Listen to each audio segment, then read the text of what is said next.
কি অবস্থা দেখেন সবাই আজকে আশ্বিন মাসের শেষ পর্যায়ে এই অবস্থা, কুয়াশা পড়ে গেছে, কিচ্ছু দেখা যাচ্ছে না।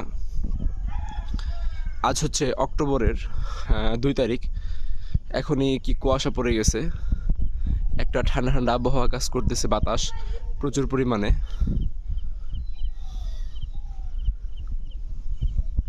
হঠাৎ করে এরকম কুয়াশা প্লাস এরকম ঠান্ডা পড়ার কারণটা বোঝা যাচ্ছে না।